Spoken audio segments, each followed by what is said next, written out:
లోక్సభ ఎన్నికలకు BRS ready అవుతోంది. గెలిపే లక్ష్యంగా అనుసరించాల్సిన వ్యూహంపై చర్చించడానికి లోక్సభ నియోజకవర్గాల వారీగా నేటి నుంచి సన్నాహక సమావేశాలు జరపనున్నాయి. ఈ నెల 21 వరకు సమావేశాలు నిర్వహించనున్నారు.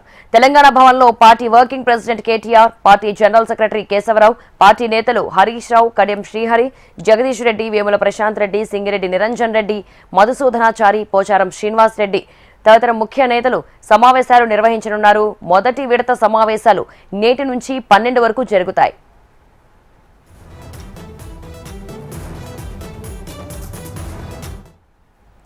సంక్రాంతి పండుగ నేపథ్యంలో 3 రోజులు విరమిస్తారు. తిరిగి జనవరి 16 నుంచి మిగిలిన నియోజకవర్గాల సన్నాహక సమావేశాలు కొనసాగిస్తారు. ఇవాళ ఆదిలాబాద్ పార్లమెంట్ నియోజకవర్గ సమావేశం నిర్వహించనున్నారు.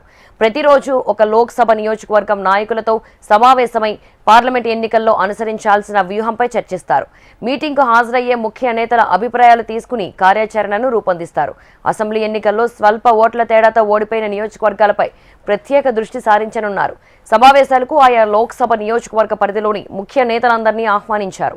ఎంపీలు, నియోజకవర్గం పరిధిలోని ఎమ్మెల్యేలు, ఎమ్మెల్సీలు, మాజీ ఎమ్మెల్యేలు, మాజీ ఎంపీలు, జడ్పీ చైర్మన్లు, మాజీ చైర్మన్లు, మేయర్లు, మాజీ మేయర్లు, మున్సిపల్ చైర్మన్లు, మాజీ చైర్మన్లు, వివిధ కార్పొరేషన్ల మాజీ చైర్మన్లు, నియోజకవర్గాల ఇన్ఛార్జీలు, జిల్లా పార్టీ అధ్యక్షులు, పార్టీ ప్రజా ప్రతినిధులు, ముఖ్య నేతలు సమావేశాలకు హాజరు కానున్నారు.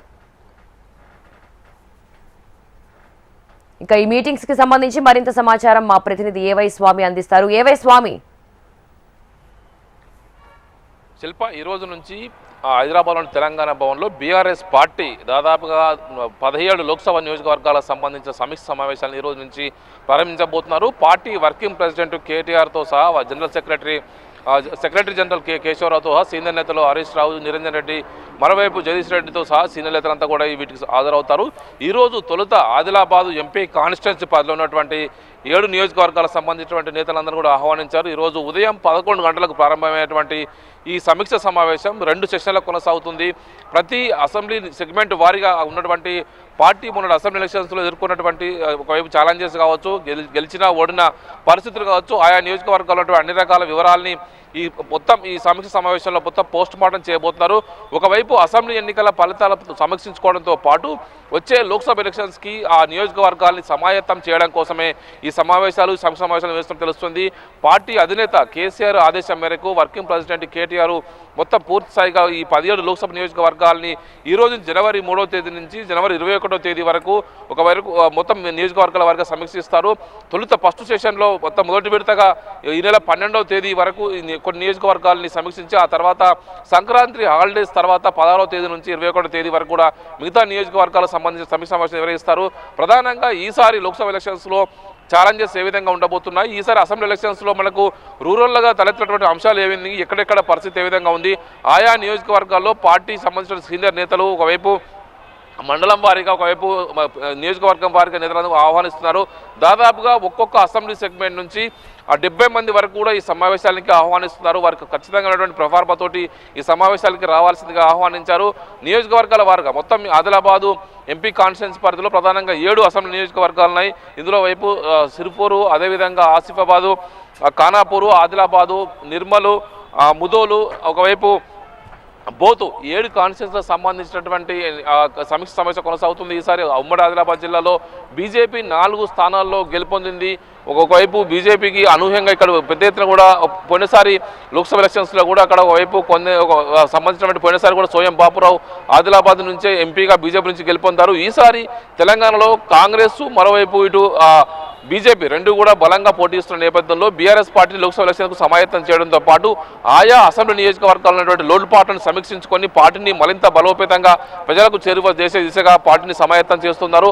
అందులో భాగంగానే ఈ మొదటి రోజు నుంచి ఈరోజు ఆదిలాబాద్ నియోజకవర్గం సంబంధించినటువంటి సమీక్ష కొనసాగుతుంది.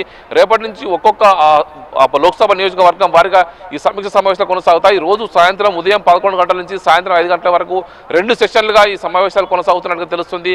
పూర్తి స్థాయిగా మొత్తం పోస్ట్ మార్టం చేసుకోవడంతో పాటు లోక్సభ ఎలక్షన్స్కి పార్టీని ప్రిపేర్ చేయడం, పార్టీలకు ఉన్నటువంటి లోటుపాట్లను ఎక్కడెక్కడ ఎలాంటి పరిస్థితులు ఉన్నాయి, మనం వాటిని ఏ విధంగా అధిగమించాలి, తక్కువ ఓట్లతో ఓడిపోయినటువంటి అసెంబ్లీ స్థానాలకు సంబంధించి ఎదురైనటువంటి పరిస్థితులు ఏంటి, అందుకు గల కారణాలు ఏంటి, పార్టీ నాయకత్వం సమిష్టిగా పనిచేసిందా లేదా, ఎవరు పార్టీకి వెన్నుపోటు పడిచారు, ఎవరికి పార్టీకి అనుకూలంగా పనిచేశారు, అనుకున్నటువంటి రూరల్లో బీఆర్ఎస్ పార్టీకి తెలంగాణ ఉద్యమం నుంచి రూరల్లే అత్యంత బలమైనటువంటి సెగ్మెంట్గా ఉండడంతో ఉన్నటువంటి పరిస్థితుల్లో ఈసారి అనూహ్యంగా రూరల్నే బాగా పార్టీకి దెబ్బతిని ఒకవైపు చాలా చోట్ల కూడా పార్టీకి సంబంధించినటువంటి కొన్ని ఉమ్మడి జిల్లాల వారిగా చూసుకుంటే కొన్ని జిల్లాల్లో పార్టీకి ప్రాతినిధ్యం లేకుండా పోయింది. అనేక రకాల జిల్లా హెడ్ క్వార్టర్లో పార్టీ గెలుపొందలేని పరిస్థితి. ఒకవైపు ఉమ్మడి వరంగల్ జిల్లాలో కావచ్చు, నల్గొండలో కావచ్చు, ఇటు ఆదిలాబాద్లో కావచ్చు, మరోవైపు మహబూబ్నగర్లో కావచ్చు, నల్గొండలో కావచ్చు, ఇది ఖమ్మంలో కావచ్చు, అనేక చోట్ల కూడా పార్టీ ఉమ్మడి జిల్లా హెడ్ క్వార్టర్లో కూడా పార్టీ గెలవలేని పరిస్థితి ఉంది.